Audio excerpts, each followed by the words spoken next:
Here. Diane Hunt, Here. and Dennis Here. Minich.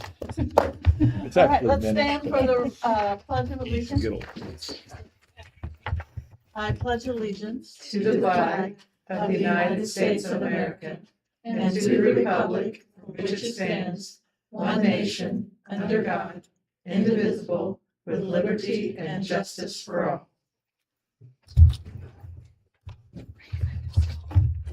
Any additional changes, Robin, to the agenda? The agenda is as seen here. Could I have a motion to approve the agenda? So moved. Thank you. Seconded. Thank you. All those in favor say aye. Aye. Opposed? Okay. Consent agenda. You have your minutes for the June meeting. You have your finance reports, and you received a new finance report with library furniture consult there on the bottom. Everything else is the same. Any questions for Robin? Lori isn't here. She's a new grandma. New grandchild. She's been a grandma. She's up at St. Joe helping in that family. Aw. Yeah, Boy or girl? Boy, it's a boy. So one of each, right? she got two boys now and a girl. Two boys She's got and a girl. Okay. All right. Any questions on any of the information?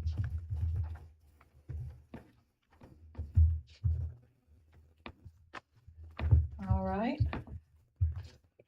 Robin, you want to update us why our statistics look really good, but we've gotten, you gave me a reason why it was On the Wi-Fi, circulation and the Wi-Fi, yeah. well, circulation, I think it's just because it's summertime and we tend to Okay. have a lot more. But the Wi-Fi showed great improvement. Yeah, what was that update that occurred? So Mornet, actually in collaboration with the state library, made a reporting system that was now centralized, and I can just go into one portal to pull all the data since we Okay. moved over to this new firewall system that they manage. And it's based on what this the state library wants as a report and how it reads. Essentially, it's kind of goes off a few stats of like, okay, it's per device, but it's every time a device connects after a certain amount of hours. I believe they set it to 4 hours. And if it reconnects, it counts as a new statistics if it's after the 4 hour mark. Because otherwise it will cause too many repeats. And essentially because they slightly changed how it reads to what the state wants as a standard, since we do turn in these to the state, it has altered the numbers in our benefit to actually higher than how I was reading before. How I was reading before, because there was no clear way they wanted it, I was just reading it as one device per day. But they Okay. specifically want it if it checks back in after so many hours. So it actually has caused our numbers to go up a bit. It's more accurate to what they want. It's capturing more. Yes. Yeah, capturing more. Okay, And it's consistent across each location, which is a benefit. just another reason for people to come to the library. Good reason. All right. Any questions? Anything else? Then I'll make a motion to approve the consent agenda. Second. Thank you, Diane. Roll call, Becky, yes. Diane Larson, Yes. Sherry Peters. Yes. Diane Hahn, Yes. and Dennis Minich. Yes. All right. Minich, okay. I'll get it right. Public I comment, answered it. anybody? I don't think so. All right, we're glad to have those of you in the audience today, and no unfinished business, so we will move on to new business, the Raymore Branch Study, and we're gonna start down here and, all right. So Todd Sweeney, may I stay seated? I gotta push the button, no reason why. Todd Sweeney, Navigate Building Solutions. As you know, my colleagues Leanne Livingood and Joe Dooley helped me put this together. So Leanne just had a baby, so she is on her third child. So the same thing I understand that we're missing for today is taking care of the little ones. We also have with us two gentlemen from Steve O'Connor and Bradley. Right, and Mike may be attending. One more on the way, I think, in traffic right now. With the intent of walking through exercise, there he is there. You guys all certainly know Mike. I just got done introducing your team, the perfect timing. You made it interesting. Right. Right. Yeah, We put together a presentation that is an executive overview of the report that was completed due to a task order that was signed about 4 months ago. The objective of that task order will be reviewed today and the services we provided, just as a recap. We'll go through the space program, which was a result of that, development costs, which is a result of that, operational costs, and financial considerations. And we'll do that in this open session. I believe there may be some more content that will be shared in closed session if approved by the board to enter into that private venue or closed venue. Again, a recap of what we had been working on, what we have been working on, what the team's been working on. We established likely space program, probable square footage of the square foot facility that would be built in Raymore if possible. We do that because if we can generate the size of the facility, then we can start looking at what kind of size parameters of acreage you would need and site constraints you might need. So we developed not only the space programming, but the acreage.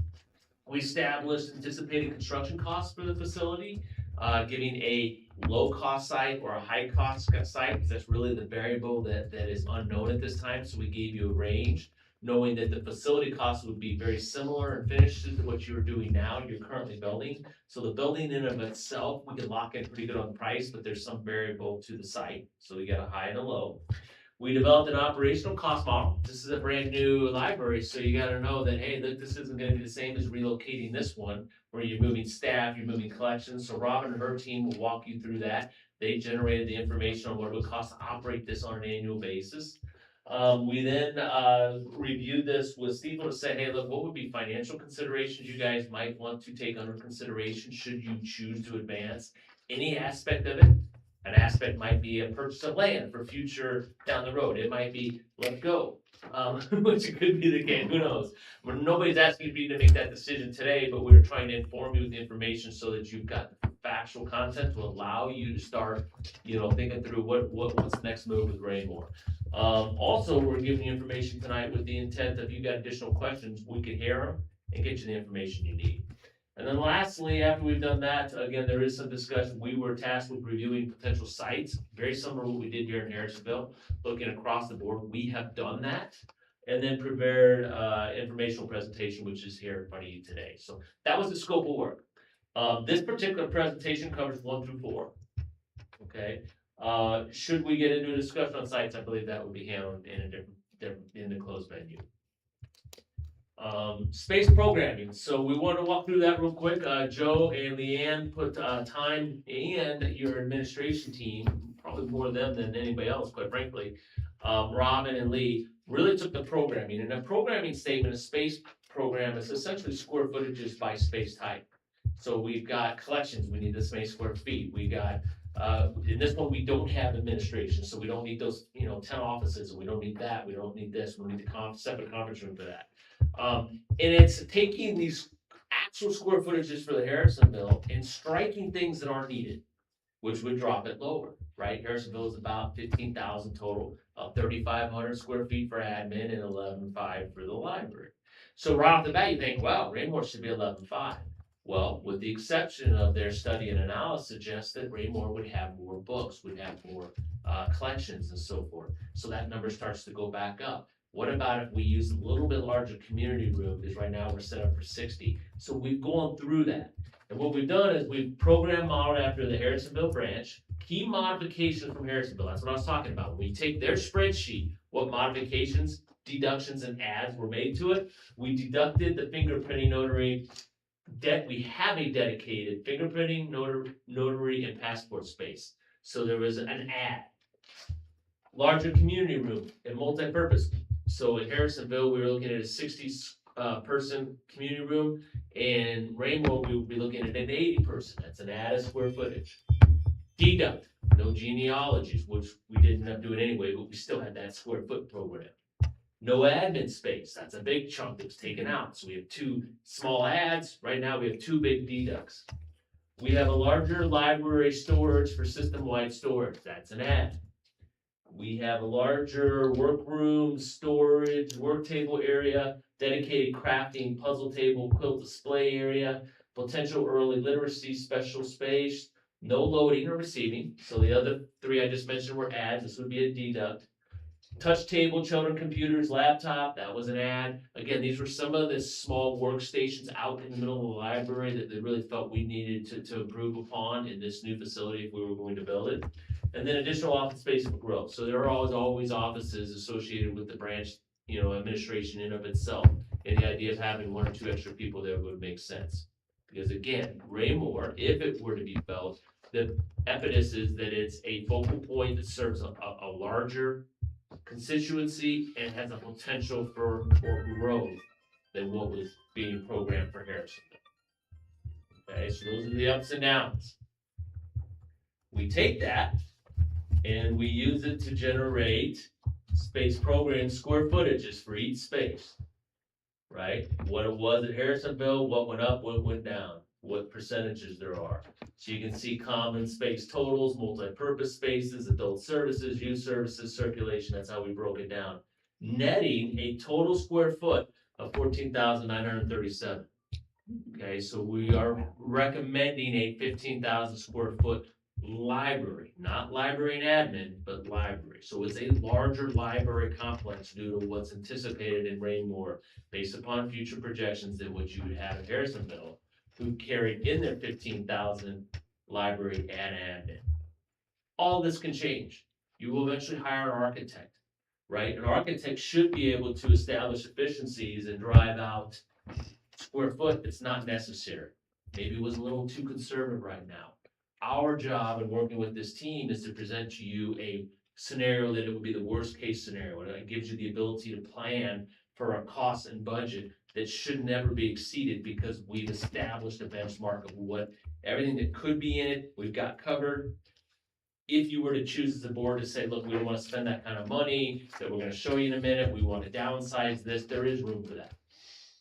Okay, there is room for downward growth. And quite frankly, we'll be showing you those options no matter what during the design phase. We will always provide you options to go down in cost. What we can't do is come to you in 6 months and say, look, we completely missed it on this. And, architects are saying you can't do this library without.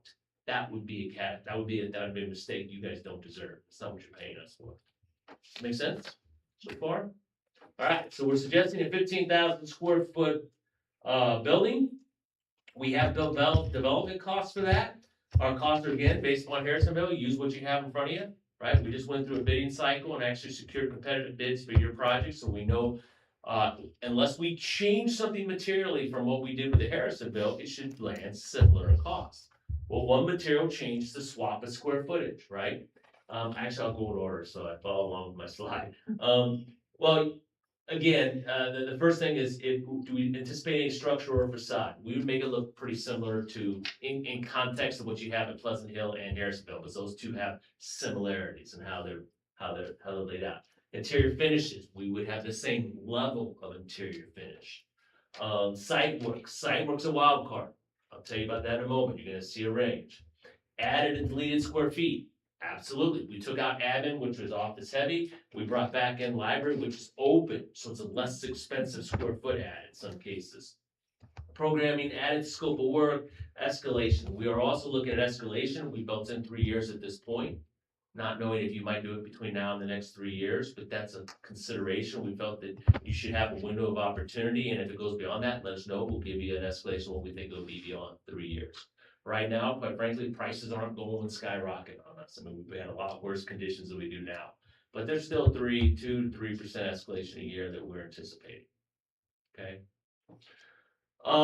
Generated total program budget. So in our total program budget, we looked at a high and low. The only number that's substantially different here, guys, is this one. Right, there's a little bit of differences here, not much in the furniture fixtures because the site doesn't impact that. There's not much in professional services because it's a percentage of construction cost.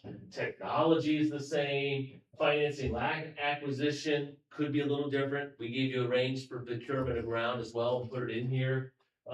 Miscellaneous costs and soft cost contingency. So the big change is here, and that's from a bad site to a good site.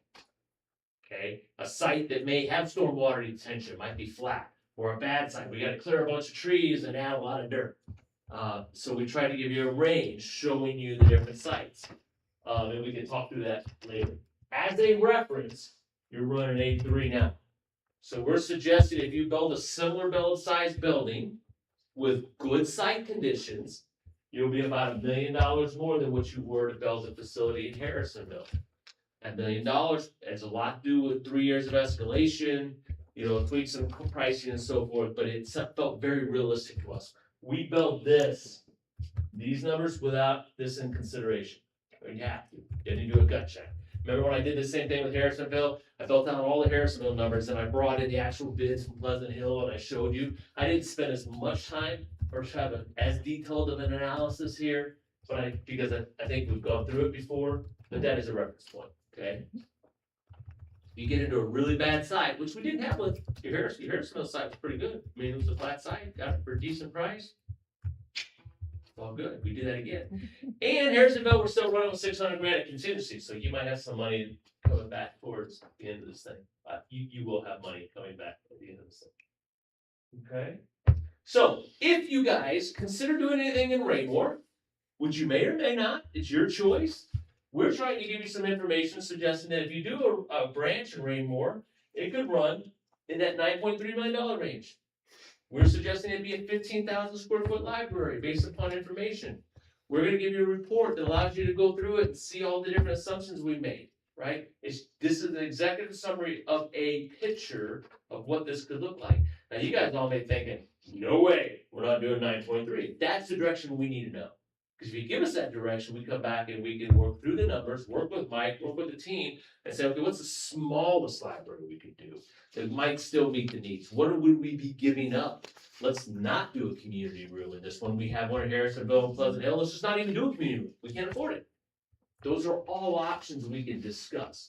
We're trying to take the first step of painting a picture, right? And it's only the first 2 coats because we got about 4 or 5 more levels to go. This moves on. Any questions on square foot or cost at this point? Next thing we did is we said, well, if we're going to paint a real picture, boy, it's not just first cost, right? This is where you choke on your shoe again, right? You also got to run this thing going forward, but we need to paint the real picture, all right? Difference between Harrisonville and here, Harrisonville, we're moving staff, we're moving collections. Raymore, it is anticipated that we're adding staff and we're buying collections. And I believe Robin's going to walk you through this journey. So I can, you know something? I'm going to make this easier on you. I should have done it sooner. I was gonna ask where our copies were. Right? You know I always bring them. Here you go. Let's. Hey Rod, what's the square footage of NRC? I think it's just under 17,000. Yes, may I hand this to you and you Since have we it to your don't have right? an existing branch in Raymore, Raymore people typically come to Belton. Mhm. So once we establish a Raymore branch, is our Belton branch going to have less patronage? That's, a thought going through my head.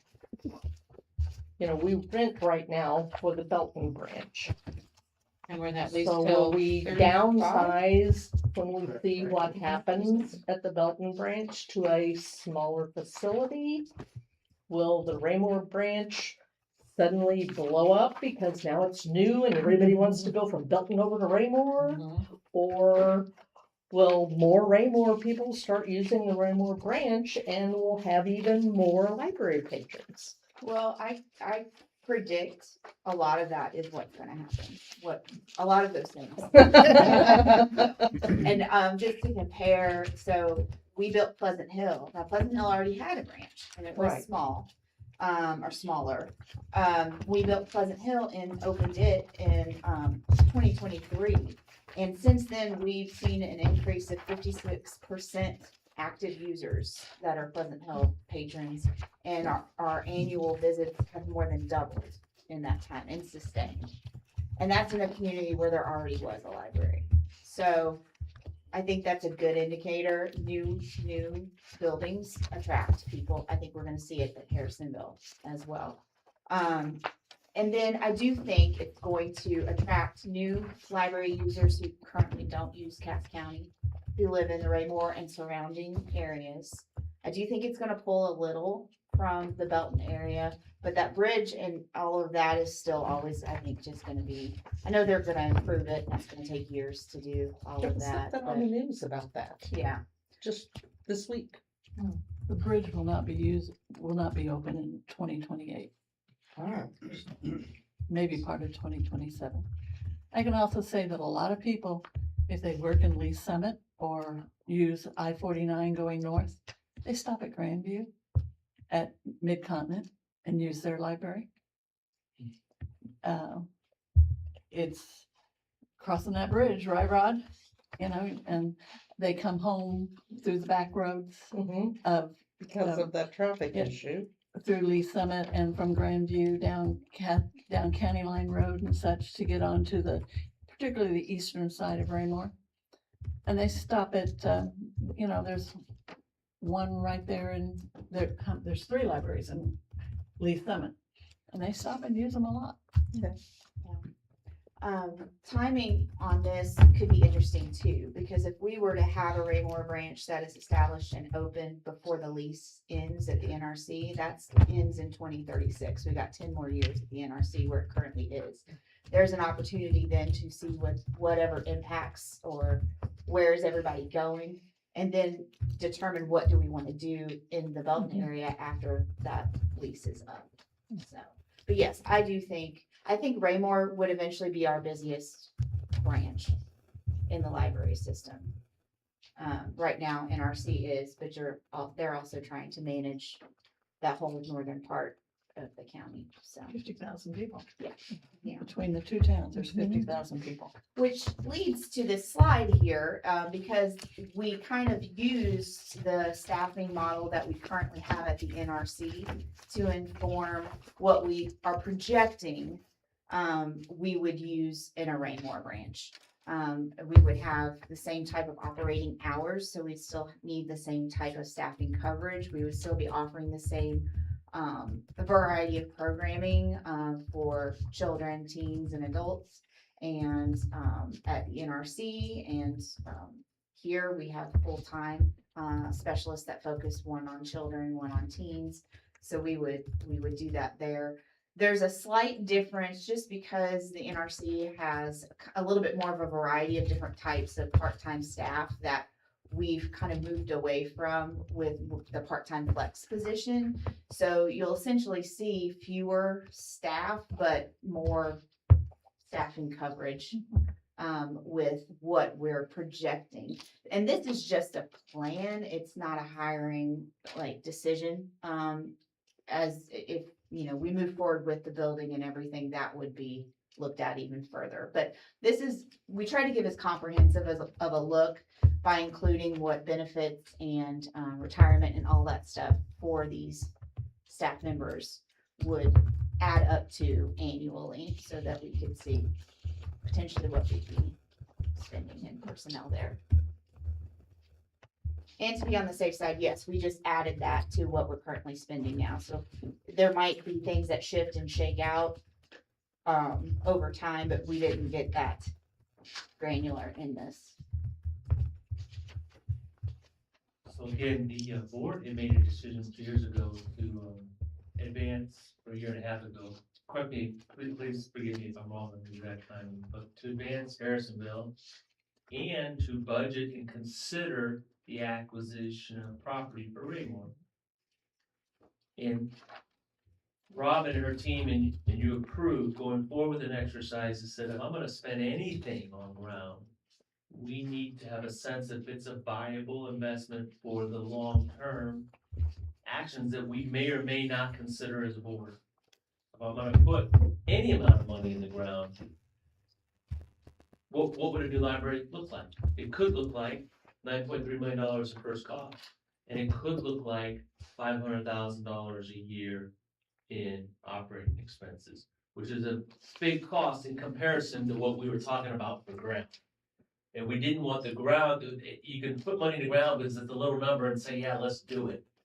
But if you don't look, the theory is, as you guys have approved and directed us, is we hope this paints a picture of what the total expenditure could be, that would be started with the ball on top of the hill, the snowball on top of the hill, that cost this much for ground, and as it rolls down, this could be the resulting cost. And the next thing we took the liberty to do was to engage with Mike to say, well, is there even a mechanism to pay for that? Right, that could even be considered, and whether or not you wanna do it is one thing, we're not trying to suggest that, we're just trying to say, is there even a mechanism for that? Or is it, should it be discussed as dead on arrival? And we don't believe that necessarily it is, but if you don't have any more questions on ops, we're gonna jump it over to Mike. Okay, alright, we're confident possibly. Okay, yeah, we're gonna be a tag team.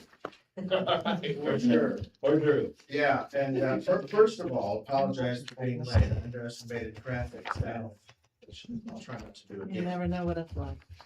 You think it was that, or was you watching soccer game? You know what I'm saying? I watched that go by, but let's go. So at any rate, thank you all for having us again. We appreciate being part of the process. You guys are a fun group to work with, and so it's good to be here. I want to start out by saying that we have had a good collaborative relationship with Todd and his group for the last many months, not just on past stuff, but working on this. And so it's been productive, and staff been great about providing information that we needed, financial information, that type of thing. So you are probably aware that recently the Missouri legislature has taken some actions that do not favorably impact property tax supported jurisdictions. And that's just the reality. And we're gonna talk a little bit about that. There are two components to that. One that has more minimal impact and it's here to stay. And then one that has drastic impact that is being challenged in the courts and may or may not remain in effect. Now with that, I am gonna segue to Connor because he has taken the task in our firm of learning a lot about what we call Senate Bill 3, and what it means, and the impact that that is having on property tax supported jurisdictions. So I'm gonna ask Connor to take the next few And slides here. it might be easier on your books if you go to that page 2 so you can see the map in better detail. But the two main bills that passed through the Missouri legislature that affect property tax jurisdiction are what's called Senate Bill 190, or it's probably more commonly known as the senior tax freeze. So eligible citizens that have, their first home in Cass County can apply and get a tax credit to their homes. Say if they paid, $5,000, it's frozen at that amount in perpetuity until they pass or sell the home or move or things like that. And the other one, and it's works and somewhat similar, but a little different, is what's called Senate Bill 3. And that's what that map is showing. What Senate Bill 3 is counties across the state voted to whether it be a 5%, a 0%, or not be involved in Senate Bill 3. The green in the map is 5%. The blue, which you'll see Cass County is a part of, is 0%. And then the gray are counties that didn't get involved. And what Senate Bill 3 does is basically says all personal property within the county, residential homes, are frozen at the value of basically when this bill went into effect. And so again, the example is if you paid, $5,000 in property taxes, even if your home got 10% in growth, if you were in a 0% county like you are in, you will only pay $5,000 in property taxes. And so that throws a little bit of a curveball for mainly property tax supported jurisdictions like yourselves, as how do we budget for things if we don't necessarily know if our property of our main chunk of our main drive source of revenue is frozen now. So how do we kind of go about that? And so we'll go through that in a couple slides. But that's kind of a quick overview of it. The next slide here is just the bill language. I'm not going to bore you and read all of that. If you want to read it on your own time, feel free. But it somewhat basically says what I said. So I will note, Senate Bill 3 does not apply to your commercial property or agricultural property. So that will still grow as it did in the past. It also doesn't affect new construction. So say a brand new apartment building got built down the street, you would get to collect all of that revenue. It's just current. Yeah, go ahead. So if a house sells. Yep. And now it goes on the record, It'll be interesting to see how counties. will the new tax, say the house sold for $50,000 more than what the other person had it at. It'll be interesting to see how counties apply it. It is my understanding that yes, the new value of the home will be what's frozen at. Similarly to if a senior left, then their home would go back on the tax rolls. Right, Additionally, if there was a property tax increase, so say if the library said, we want to raise property taxes by 5 cents, we want to raise our levy. Everyone's home is still being valued by the county assessor. It's just the amount you're paying is the same. So if you had a $500,000 home, you're still getting a assessment every year and saying, okay, your home's now worth 550,000, but you'll just pay 5,000 each year. okay. So if you did a tax rate increase, theoretically, depending on how counties are gonna apply it, it should, at current value of what your home, it'll cap at that across the county. You've touched on some of the challenges that have been raised in the court system. There is a complete lack of direction or uniformity about how local officials are to apply this. Theoretically, any kind of statutory action like this should be uniformly applied across the state, and that's probably not possible. Bill 3 is being challenged. Oh, Yes. But in multiple. Bill 190 No. isn't, that's done. That's pretty much here to stay. Yeah. And the impact of that is, it's Some, but not. it's not that great. And it's a little easier to measure because the age of person is the age of person. And if they sell their house to someone that's not a senior anymore, well, that goes off the freeze. But the other is not easy to calculate amongst various jurisdictions. Right.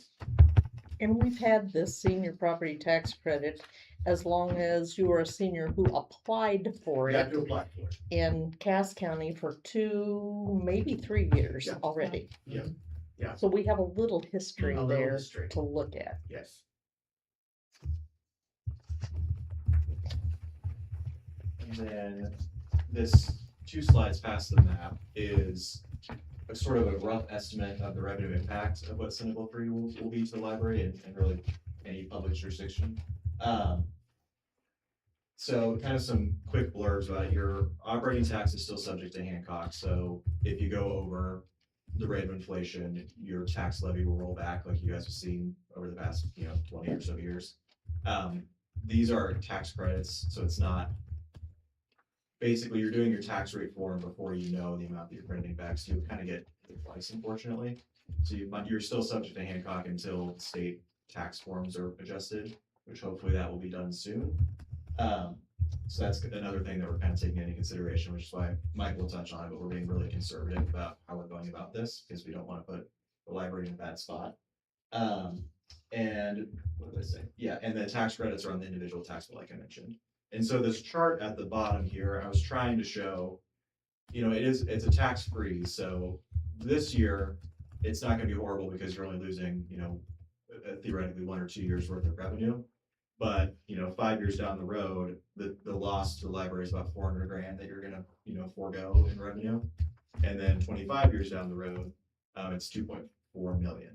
And so it's a little tricky, like I mentioned. I think the library is 60 to 70% of your assessed value is from residential homes. It is a little bit of a hit. So we just want to, be very clear about that before, any sort of projects are undertaken. That's an annual revenue, right? Yes, that's correct. So, Yeah, so pretty big hit. And I'll tell you, for us, the uncertainty surrounding Senate Bill 3 and how it will be applied and how property exchanges hand and what new property comes online, this all makes it exceptionally challenging to make predictions. And so we tend to err, I will be perfectly candid with you, on the worst possible scenario. Because if I were making this decision about how to spend money, I'd want to know, like, what's the worst thing that could happen to me here? And maybe it won't be that bad, but we have to try to predict as best we can, and it's challenging to do. So the next slide, and it's small, and I'm going to apologize, so you may want to look at your paper instead of looking up there. I'm going to start out by telling you what we've already told the staff and Todd, and be very candid right up front, that as long as Senate Bill 3 is out there and uncertain how it's going to be applied or is being applied, you should not consider financing anything. You just shouldn't. Now, it'll be resolved, maybe even by this fall. And many people who are smarter than I am are predicting that it will be overturned, that there's so many problems with it that it will not survive. Okay, I don't know. Sooner or later, we will know It'll make it through the court system. So, for purposes of this slide and the rest of our analysis, we have assumed that it has gone away.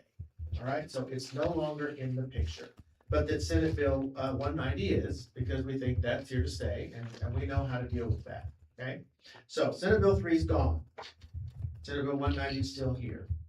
We have incorporated operational growth figures that were provided to us. And we've also incorporated reasonable growth percentages on assessed valuation and operational expenses around 2%. We think that's reasonable. Your growth has been higher than that, but it's prudent, we think, to use that number.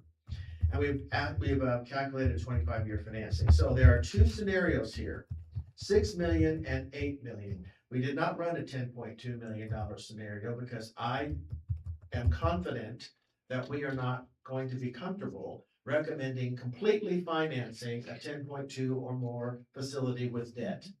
That's not in your best interest, and we don't believe you can cash flow that. So how do we look at this? We look at, start out with the aggregate, I'm gonna go to operating capital fund balance over on the far right side.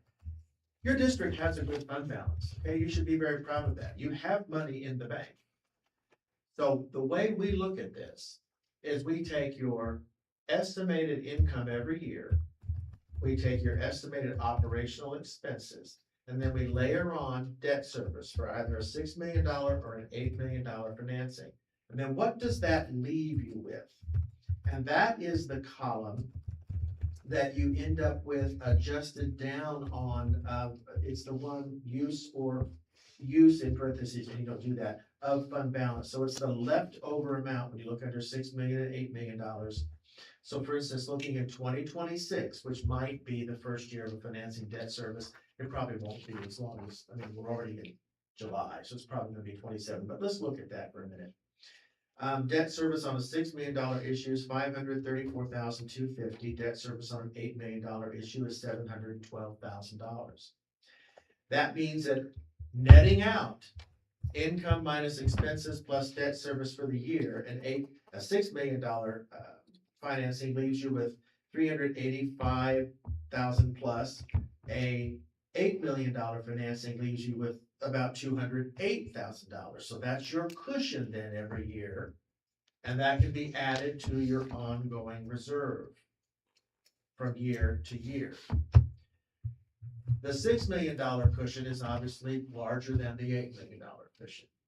A lot of things can happen. A lot of this can be tightened up, and it remains to be so.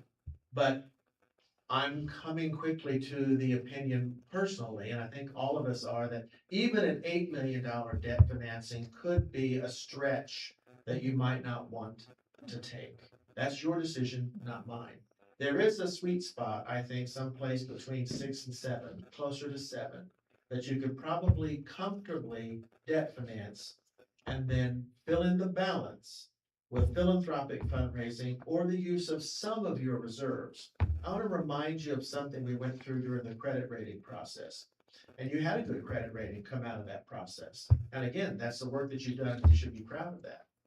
Reserves are built up by jurisdictions like this for rainy days, for emergencies, for COVID catastrophes, or whatever the case may be. It is not a credit negative to plan for the use of reserves. I mean, reserves that are utilized in a planned fashion do not cause a negative credit hit. So to use some of your reserves for either the purchase of land or to fill part of that gap in the financing is not a negative thing. That's why you have reserves. You certainly wouldn't want to use $5 million of a $5.2 million reserve. That would not be prudent. You could if you wanted to, not our decision, but that would not, in our opinion, be prudent. So, at any rate, assuming Senate Bill 3 goes away, we think there is a path forward for you for a Raymore branch if that's what you want to do, but it is probably, if not certainly, a path that involves partial financing with debt structure, partial use of reserve, and a pretty good philanthropic fundraising component. So that's where we're at there. Questions? on that? No one's mentioned Amendment 5. Well, okay, let's talk What's about that gonna do if it passes? We don't know, do we? We can't sales tax a library. You might be surprised what they'll have you put sales tax on. I don't really, I mean, I think anything can be taxed, because I'm getting to a little bit of opinionation here, okay? Well, I am too, so that. But I mean, one thing, eliminating the income tax is all fine and good. But when you give the legislature unbridled power to adjust state income taxes and broaden the services and et cetera that can be taxed with sales tax, in my mind, that's just not a good strategy. And I don't think anybody comes out as a winner on that. When you cannot any longer control what is being taxed in that fashion. Right now, we can vote on taxes, Okay, so we have that option. But that's the thing that concerns me the most about Amendment 5 is the authority it gives future legislators to increase sales taxes without a vote and to add items that can be taxed. because we get some funds from the state which are generated from income tax, right? The library, Yeah, athletes and entertainers. Yeah. And here's the other reality, Becky. You're funded largely by property tax. okay, People still gotta pay their property tax. If they're not paying income tax, but they gotta pay more for everything they buy, it doesn't change the fact they still gotta pay their property tax. okay. I mean, it just doesn't. I mean, they have to. Then I'm just throwing something else out there, so never mind. Yeah, Okay. and we could get into a whole nother. We just have to discussion. wait until after August 4th and Well, see we where we do. stand. We do. There's a lot of uncertainty. Yeah. Okay, So, all right, any other questions about that? Okay, let's go on to what I think is our final slide, maybe. Yeah, all right. Okay. This library is in a position to buy property, and I know that discussion is for another meeting or scope of this part of this meeting. You have reserves, you can buy property. And we have no problem recommending that. And, you use it for a building project, or you sit on it. It's an appreciable asset, and if you end up never using it, you can sell it again. You wouldn't be the first public jurisdiction to offload a piece of excess property. That wouldn't be your intent when you bought it, but property's not gonna devalue. I also just heard, I just heard Todd say there might be some money not used from this particular project. I was asking Connor, and I think I remember, that we built into the bond documents for the 2025 deal that the purchase of property for a future Raymore branch was within the scope. We gotta double check the bond documents on that, but I'm virtually positive I remember that. It was, wasn't it? Okay, so if there's money left over in the project fund when Harrisonville's all done, you can buy property in Raymore, and you won't take it out of your reserves. So you have a couple of options, okay, to purchase property. So that is not a concern to the district. Our second recommendation would, and I touched on this, would absolutely be to wait and see how the Senate Bill 3 challenges come out. Because if it's thrown out, that will prevent the legislature from coming back. right. And trying it again in some fashion. But it would hopefully have to be done differently, that to address the court challenges. And you already noticed on that map that there were some counties that didn't even put it on the ballot. And maybe some county officials will think, well, this didn't go so well the first time, it was bad. We're not gonna put it on the ballot again. I mean, I don't know, I can't predict that. I can't predict that. But anyway, if those challenges are successful, then we think there's a path forward to finance a Raymore branch. We do not think we could finance it with 100% debt, nor should you. But there's a combination of tools that could be used. So one of those, and we could certainly, we cannot do this for you, but we could perhaps help you find someone, and that's to really evaluate philanthropic fundraising and see what your community might step up and help with if they see that they can get a Raymore branch and name some rooms or name, whatever the case may be. We've all seen it. We've probably all donated to those kind of things. So that's another option for you. Questions about this part? we don't wanna be, Donnie Downer here, but we do wanna be realistic about the situation. Okay. Russ. Right, so the last thing we did do is put a little bit of energy in this, so you know how many reserves you got, you know how you know how your tax revenue is gonna be impacted. The only other thing that we can move the needle on potentially would be your revenue stream, and that's, as he was suggesting, would be fundraising of some sort. That's kind of a complexing topic when you really think about it for a public entity such as yourself. One that both Mike and his team and we have as well helped public agencies seek support for capital campaign, grants, not so much for the libraries, but the capital campaign. So there were two things that we discussed. One was secure a part-time employee, and could that be a resource that would benefit the district holistically for not only this particular capital campaign, but just for the intent of securing funds on an ongoing repetitive basis. Some of the challenges you have with that is availability and expertise. I mean, finding an individual that's sitting on the sideline that wants a part-time gig. We did not think that this would be a full-time role or that it could be funded, I mean, as a full-time role. Something that we, actually, Mike and I recommended was, the potential of using a fundraising consultant, somebody that's hired for the specific purpose of generating funds for the Raymore, potential location. Tackling and attracting an audience that would be benefit from that, not as a library as a whole necessarily, but people that would be personally vested in having a library in Raymore. Individuals or organizations, obviously, it doesn't have to just come from individuals. There is a cost to that, there's an expertise that comes with it generally. There's types of fundraising that can be done, as you see on the site, the image to the right, there's in-kind donation, online, financial endowment, grants, product. So there's a lot of discussions that go with that, strategies, what would be the type of donation or that would somebody might be willing to do for this? What is normal, how does it normally flow into the equation? All those would be answered by a consultant. So one of the things that you'll see is, hey, look, while you're thinking about next steps on this, obviously the acquisition of land was deemed one of the first.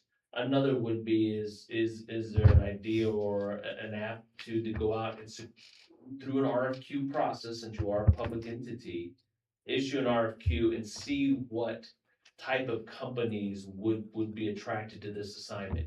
One downside, and I think Robin has given this feedback through colleagues through her organization, I don't want to speak out of turn, so please correct me, but suggestions she gave me from talking to other library districts is could be a challenge based on the size.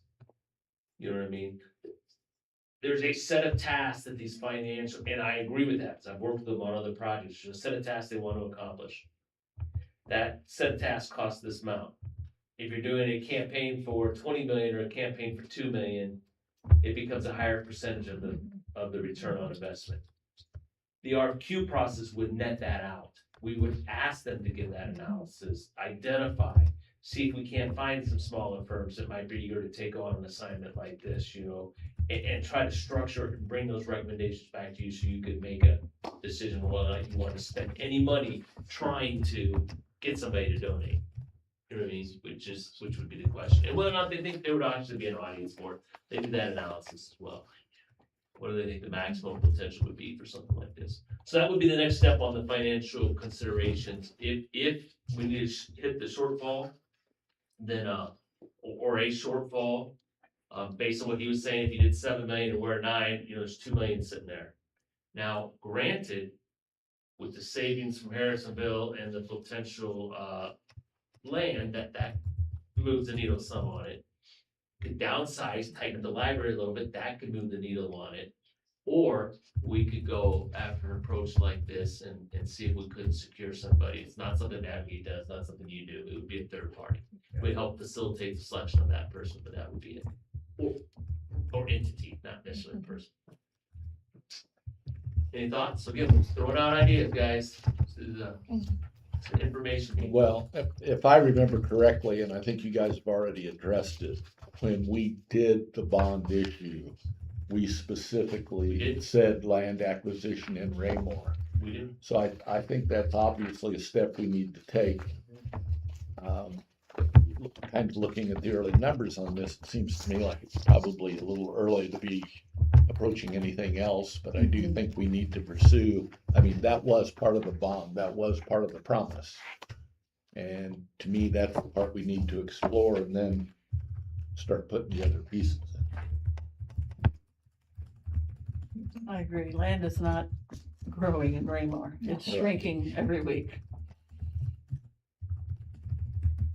And I mean, we obviously wouldn't be buying land if we weren't intending to build as soon as it was feasibly possible, but I think right now, I think the comment was made, let's get Harrisonville open before we get into it too far, and I kind of think that that would be my thought. But we have a history of buying land and sitting on it. We did that in Belton. That Belton property, we probably had 15 or 20 years. We owned it when I got on the board 10 years ago. And it was always there to build the next Belton library, but it wasn't big enough to build a library. We were gonna have to build up. There was no parking available, right across from the post office, you know, in Belton. And so we ended up selling it and using it on these things, on the Harrisonville project. So I think it's okay to do that. Buying dirt is typically not a bad move No. financially No. for anyone. It's not gonna They're go not down. making any more of it. No. Well, to say the least, it was what we said we wanted to do. True. True. Okay. All right. Awesome. Other than that, I will say this, it sounds very exciting. And, once we know a path forward, that's not to say we couldn't go Great Gun, because it does sound real good, and I think Raymore would be very receptive to it. We can't be stagnant. We can't just be satisfied with the 7, 8 branches and bookmobile, whatever that we have. We've got to look where the growth is in the county. And right now it's the north end. And the north. The Pleasant Hill's growing and we took care of them. So, All right, well, we're always available for questions, and I can let the guys go. I'm happy to stay for the closed session if you need me to or want me to, whatever. Do you think? That's not necessary, but you're always welcome. right? Yeah. Well, if it's not necessary. Is the soccer game over? Yeah, it is. Argentina. Yeah, Argentina won. all right. Argentina won? Thank you all. Thank Always good to you. see you. Thank you. Thanks, Mike. You did a good job.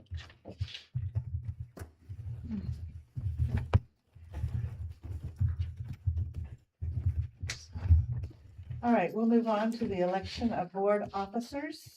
Not it. He was quick. What did he do at home? Here, like, we see her. Not me. All right. I will entertain motion for the office of president.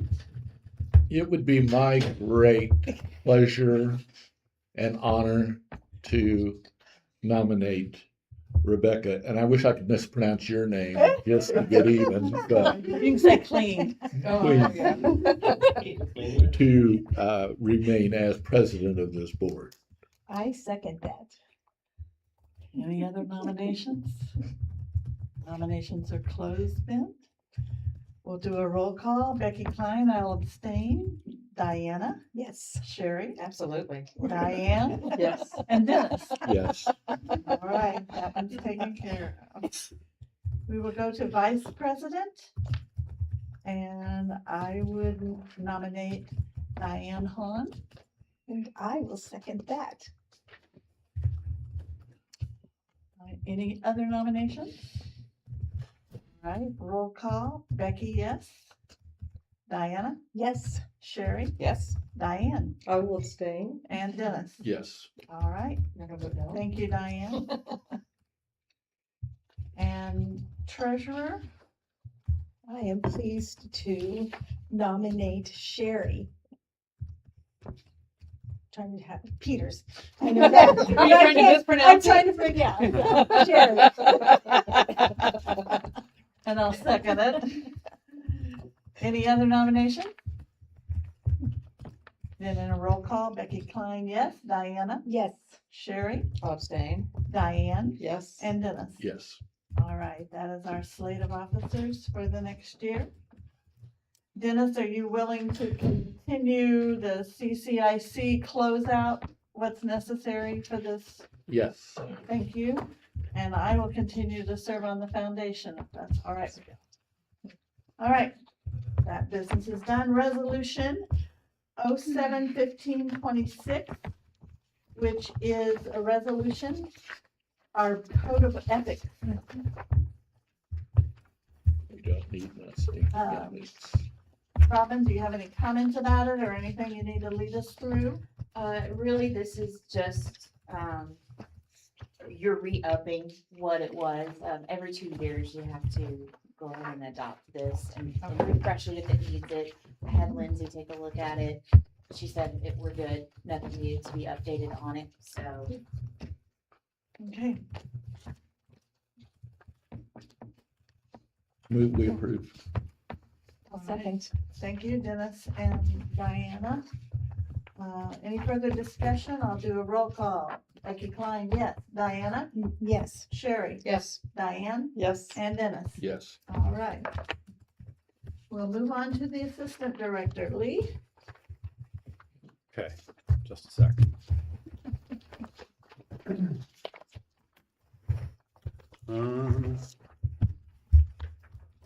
Yeah, so this month we had 4 new hires, all of them here, in fact, our new children's specialist and 3 additional part-time flex folks here at Harrisonville. They had some transfers and sort of a couple people that ceased employment over the last few months, so we wanted to restock them. As far as current openings, we have interviewed for the youth specialist at Garden City and hope to be offering that very soon. We should be doing interviews soon for the youth specialist at Archie, maybe next week, but soon. And we have offered and we think filled the facilities specialist position that I didn't even have on here as an opening anymore, but it had been open for a while previous. So that was a happy surprise. We're sort of in the middle of summer library program, as you probably know. So we've just had a lot of programs going on. Yeah, our events in June, we had 1,200 people. And almost by this point, it's probably 1,600 people that have signed up for the reading challenge. And that's been good. It's been a sort of normal, busy summer, I think. Our fingerprinting at NRC has been going now for just about a month, I think. So 3 weeks in June-ish, and has been mostly positive. Had a rough day with technology and stuff and billing things that we're not in total control of, and that's been a bit challenging. But we've had more than 150 people that had appointments in June, and it's been steady, and the feedback from the people coming in for that has been overwhelmingly positive. So yeah, Rod and his staff are done a really good job of jumping into that and making it work. So and yeah, our marketing campaign, our postcard marketing campaign through Orange Boy has the second round of emails has gone out. The first round went out in early June. And we've had, actually, we're closer now to 300 new card signups that are from that, and 600 re-engagements. I think that's closer to 1,000 now. So those have been successful the last few years, so we didn't change a whole lot about it this year. And people are coming back to us. So and I included a picture of some kid's little Power Wheel that he drove to Drexel because I thought it was adorable. So that's on there too. Oh, and I need to mention that Garden City's hours, we're going to adjust those at the end of the summer. They're gonna add hours on Tuesday. They've been closed Tuesdays and Fridays. Until, coming up, we're gonna have 4 additional hours, 2 to 6 on Tuesdays. And those hours are gonna come from, they're gonna open at 10 a.m. now, on Monday, Wednesday, and Thursday instead of 9, and they're shortening one of those days. I think it's Monday.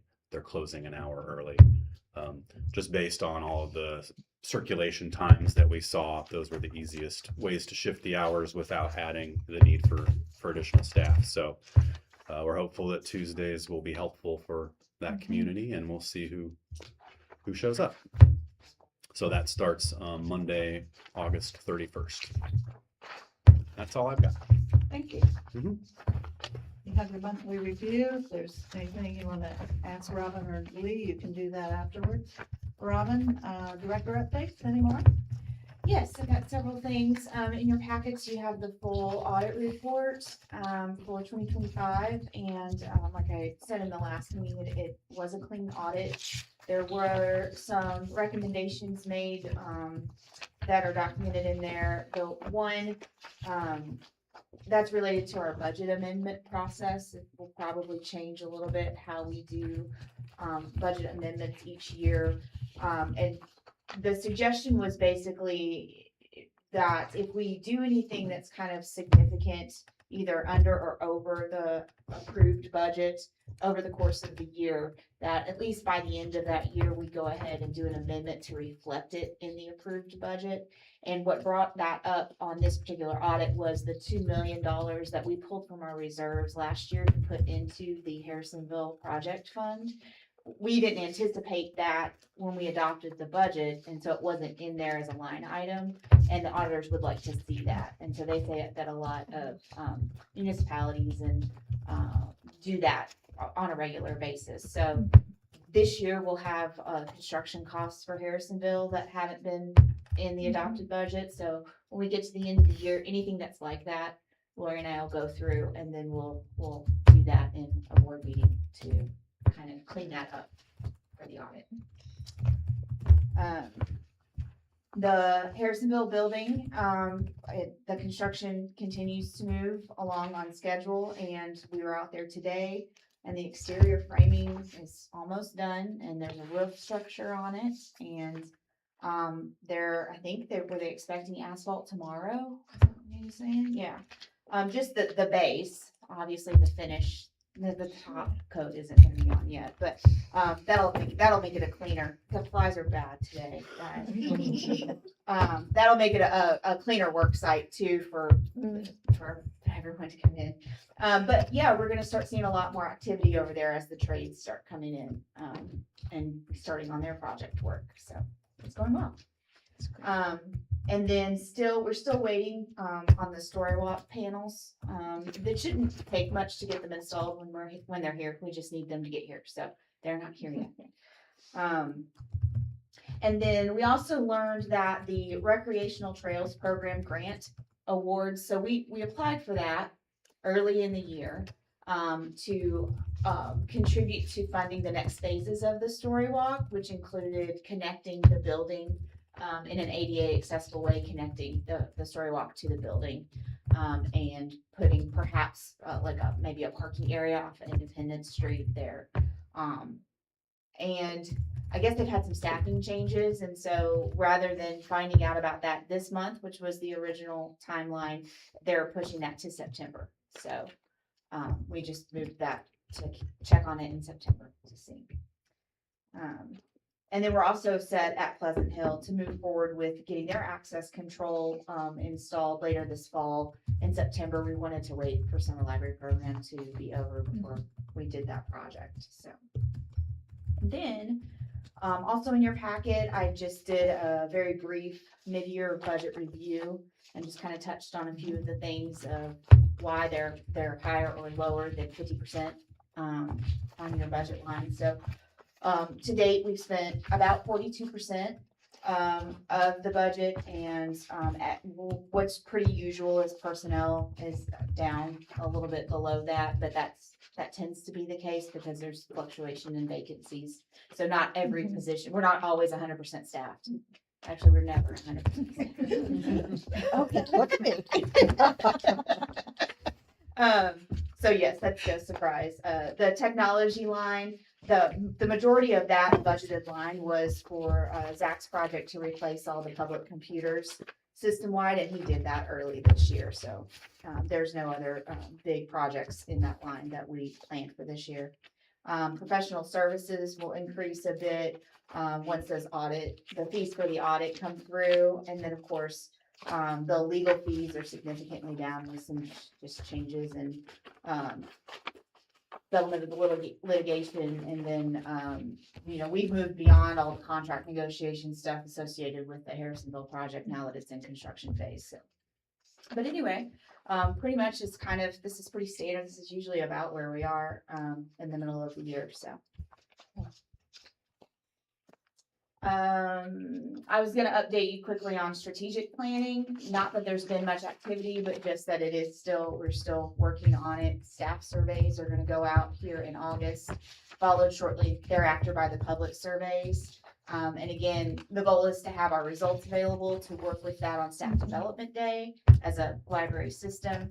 And then begin using those results to develop draft strategic plans to bring to you and start working on. So, and then my last update is, I think we reported out last month that we have connected at Lake Winnebago, and we've started doing a bookmobile visit out there. And we've had really good community engagement there since then, and so we're starting to have some conversations in the community to look at opportunities to perhaps put maybe a holds locker system out there. And so I mean, right now we're really just exploring what the options are for a locker system, and would it making sure that it would have the capacity and the functionality and be able to integrate with Evergreen library system. And I think we'll first look at the company that supplied the Peculiar Express kiosk. We're not looking to get another kiosk like that one. I think right now we just want to focus on holds pickup and returns, but they do offer products that do that. So I think we're going to kind of start there. But if this looks like it's a viable opportunity, I'll be bringing that back to a board meeting to discuss. So. All right, thank you. Dennis, anything? Well, obviously the sidewalk and like I said, I did not know that until Friday afternoon, but it is supposed to be done by Monday. So we'll see.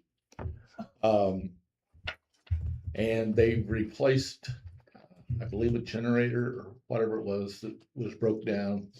So, which was a major amount of money. So, and I asked where we were on the decommissioning or whatever the proper term is. The books up to whatever point they needed to be up to have been updated, have been passed along by the accountant, I guess, to the Historical Society's attorney, who's determining that they've got everything they need to send it to the state, and then it will be sent to the state. And apparently in the past, once it finally gets to the state, it's fairly quick, but I could get no answer as to how long their attorney would be reviewing it. So.